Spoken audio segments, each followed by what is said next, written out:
தர்ம பிரமாணம்.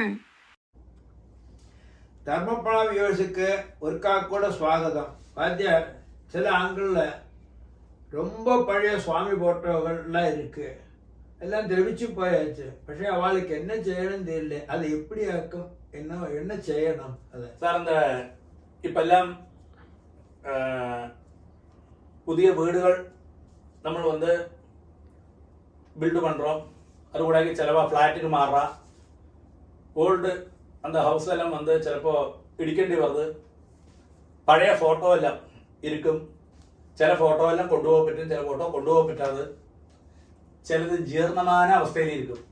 ചിലപ്പോൾ ഫോട്ടോ എല്ലാം பார்த்தீங்கன்னா സൈഡിൽ நம்ம തുരുമ്പ് പിടിച്ചതോ, ഫോട്ടോ ഫ്രെയിം பண்ணுறது அது തുരുമ്പ് പിടിച്ചതോ അല്ലെ ഗ്ലാസ് പൊട്ടിനതോ, அந்த மாதிரி ഫോട്ടോക്കെ അംഗമംഗം വന്നിരിക്കും അർത്ഥം. ചുരുക്കത്തിലെ സ്വാമി ഭഗവാനോട് ഫോട്ടോകൾ. அப்போ அந்த மாதிரி அவசரத்தில் இருந்தும் அந்த ഫോട്ടോவை அங்கே உபேட்சிச்சுட்டு போவாங்களே. சிலவாளுக்கு மானசிகமான விஷமம் வரும். சுவாமி ഫോട്ടോയിൽ அங்கே உபேட்சிச்சுட்டு போவாங்களே. அப்போ என்னக்கு அதுக்குள்ள பிரதிவிதின்னு பார்க்குற சமயத்தில் அந்த சமயத்தில் சொல்கிறா, அந்த ഫോട്ടോ எடுத்துக்கோ நீ. ஏதாவது ஒழுகிற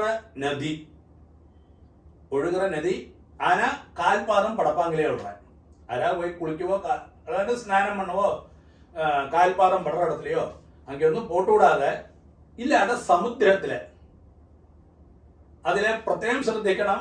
ஃப்ரைம் பண்ணுற ஃபோட்டோ ஆனால் அந்த ஃப்ரைமை எடுத்துட்டு வேணும், அந்த பிக்சரை மாத்திரம் தான் போடப்படும்னு சொல்கிறேன். அப்போ அந்த கிளாஸு அதிலுள்ள ஆணி അതൊന്നും அப்படிയൊന്നും എറിയിപ്പാങ്കില്ലേ, அதை மாற்றி வச்சு கொடுக்குது. அதிலுள்ள அந்த ஃப்ரேம் மாத்திரம் என்ன அங்கமங்கம் வந்தோ அந்த ஃப்ரேமை மாத்திரம், அது கடலாசா இருக்குமே, பேப்பரா இருக்குமே, அதை மாத்திரம் நீ ஒழுகிற நதியிலேயோ சமுத்திரத்திலேயோ நிക്ഷേപിச்சுக்கோ. உனக்கு அது தோஷம் வராதுன்னுள்ள ஒரு ஆச்சாரம் நடந்துருக்கு. அதுதான் அதுக்கு ശരിயான ஒரு ஆன்சரே அதுதான். அப்போ முடிஞ்சா നമുക്ക് அந்த ഫോട്ടോவை അംഗഭംഗം വരാക്കി பார்த்துக்கிறது ஒரு காரியம். മുഴുവനും കൊണ്ടുപോകാൻ പറ്റുമെന്നെ കൊണ്ടുപോകുന്നത്. അംഗഭംഗം വന്ന ഫോട്ടോவை இப்படி ചെയ്യണമെന്ന് അർത്ഥം. ഫ്രെയിം മാത്രം എടുത്തു കൊടുക്കുന്നത്. ഫ്രെയിം ഇല്ലാത്താനെ പിന്നെ സംശയമേ. அப்படியே നമുക്ക് നിക്ഷേപിച്ചുക്കലാമേ, വിസർജനം பண்ணிக்கலாமே அந்த சமுத்திரத்திலேயோ ஒழுகிற நதியிலையோ, കാൽപാദം പടാത്ത ഇടത്തില്. ഒഴുകിற പിന്നെ അത് എങ്ക പോയി ഒഴുകിനാലും അത് പിന്നെ നമ്മൾ ആലോചിക്കേണ്ട ആവശ്യമില്ലേ. അപ്പൊ അത് അതോട് ശരിயான ആചാരം.